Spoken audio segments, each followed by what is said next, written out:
Picture this. You're standing in front of what looks like a weathered old barn. Paint peeling, wood graying. The kind of structure most people would bulldoze without a second thought. But here's what they don't see. What you're about to discover is that this isn't the end of something. It's the beginning. Because inside those tired walls, there's a home waiting to be born. A space that remembers its past while reaching boldly into the future. Welcome to the world of adaptive reuse barndominiums, where forgotten structures become extraordinary sanctuaries, and every beam tells two stories instead of one. Now, before we go any further, I need you to understand something. This isn't just about saving old buildings. No. This is about something far more profound.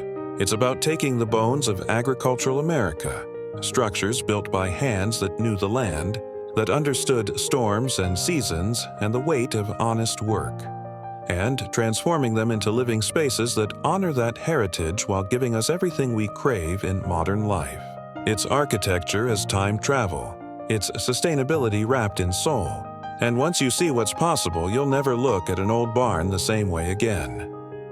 Let me take you inside this world slowly, because the magic here, it doesn't announce itself, it whispers. The first thing you need to know about adaptive reuse barndominium design is that it starts with listening. And I mean really listening. When a designer approaches an existing barn or agricultural building, they're not just seeing square footage and structural challenges. They're reading a biography written in timber and stone.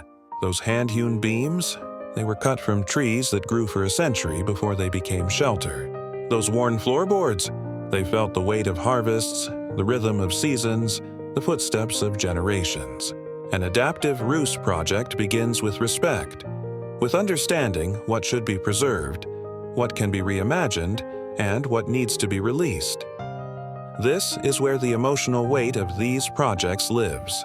Because unlike new construction, where you're starting with a blank canvas, adaptive reuse forces you to collaborate with history. You're having a conversation with the past, asking it what it wants to become, and sometimes the answer surprises everyone. Think about the bones of these structures. Original barn frames were engineered with an intuitive genius that modern builders still admire. Massive timber posts and beams, often connected with mortise and tenon joints and wooden pegs. No nails, no screws, just wood knowing wood. When you preserve these elements in an adaptive reuse design, you're not just keeping old wood around for aesthetic purposes. You're maintaining the structural poetry of the original builders. These frames can support modern loft spaces, accommodate new roof lines, and handle the integration of contemporary elements while maintaining their integrity. But here's where it gets interesting. The designer's challenge isn't to hide the modern within the old or to make the old look artificially new. It's to create a dialogue between eras. You might see original rough-sawn beams left completely exposed, their weathered patina telling stories of storms and summers, while sleek steel brackets and supports integrate seamlessly, providing modern structural enhancement without apology. Glass walls might slide into spaces where barn doors once hung, creating sight lines the original builders never imagined, but somehow feel completely right. This is the art of adaptive reuse, finding the balance between what was and what can be. The exterior transformation is always the most dramatic reveal. A designer might choose to restore the original barn siding, replacing damaged boards with reclaimed wood that matches the age and character of the original. Or they might create stunning contrast by introducing modern materials, weathered steel panels alongside original wood siding, or expansive windows cut into walls that once held only small ventilation gaps. Some projects maintain the barn's agricultural silhouette completely, preserving that iconic profile against the sky while utterly transforming the interior. Others might add modern extensions, contemporary dormers, or glass connectors that announce the structure's new purpose while respecting its history. Color becomes a storytelling device. Many designers choose to keep the natural weathering of original wood, that gorgeous silver-gray patina that comes from decades of sun and rain. Others might restore original barn red or whitewash, colors that speak to agricultural heritage, and some go bold, painting historic structures in deep charcoals, forest greens, or midnight blues, modern colors that somehow make the traditional forms feel both timeless and contemporary. Now, let's step inside, because this is where adaptive reuse barndominiums truly transcend ordinary living spaces. The volume, that cathedral-like vastness, is the first thing that hits you. Agricultural buildings were designed for storing hay, equipment, livestock. They needed height. And when you convert that vertical space into living area, the emotional impact is immediate. You're suddenly in a space that breathes differently. Designers can maintain this soaring quality in great rooms, where original trusses arch overhead like wooden ribs, creating spaces that feel both intimate and infinite. The scale does something to your nervous system.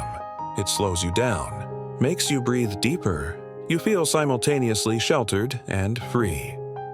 The treatment of original materials inside becomes a meditation on texture and time. Those barn walls, once purely functional, become feature elements. Some designers leave interior siding completely raw, unfinished, possibly stained with decades of use. And this weathered quality brings an authenticity no new construction can replicate. Others might clean and seal original wood, bringing out grain patterns and protecting the material while maintaining its aged character. The juxtaposition of these historical surfaces with contemporary finishes, polished concrete floors, modern kitchen cabinetry, minimalist fixtures, creates a tension that's visually arresting and emotionally complex. Light becomes a crucial character in the narrative. Original barns were often dim inside, with limited windows designed to maintain temperature for livestock or stored goods. Adaptive reuse design transforms this by introducing light as a primary building material. Massive windows might be carved into gable ends, flooding interiors with natural light that seems to honor the wood rather than overshadow it. Skylights between original rafters bring the sky inside. Glass doors replace solid barn doors, creating seamless transitions between interior and exterior. The play of natural light across aged wood surfaces, the way shadows move along hand-hewn beams throughout the day, this becomes part of the design itself. Spatial planning in adaptive reuse projects follows the barn's own logic rather than imposing conventional residential layouts. Maybe the original central corridor, once used for moving equipment or livestock, becomes a dramatic entrance gallery. Former haylofts transform into sleeping lofts or reading nooks with views across the main living space. The structural posts and beams that once defined functional zones now define living areas. A kitchen might nestle between two original posts, the beams creating a natural frame. Designers work with the building's existing rhythm rather than fighting against it. The integration of modern systems presents both challenge and opportunity. HVAC, plumbing, electrical. These need to be thoughtfully concealed within the structure without damaging historic elements. Designers might run utilities through new floor systems built above original foundations, or use the barn's vertical volume to create mechanical chases that are hidden but accessible. Some projects embrace this challenge visually, exposing certain modern systems, like industrial-style ductwork or electrical conduit, as honest acknowledgments of the building's new purpose, creating an aesthetic that's part historic preservation, part industrial chic. Sustainability is woven into the very concept of adaptive reuse, though it's often overlooked in the excitement about aesthetics. Think about it. You're taking an existing structure, keeping it out of landfills, preserving the embodied energy in those materials, and giving new purpose to something that already exists. The carbon footprint is dramatically lower than demolishing and building new, but designers push this further, adding high-performance insulation within original walls, installing geothermal systems, integrating solar panels into new roof sections, using reclaimed materials from other structures to fill gaps. The result is a building that's sustainable in philosophy and practice, and honoring resources both old and new.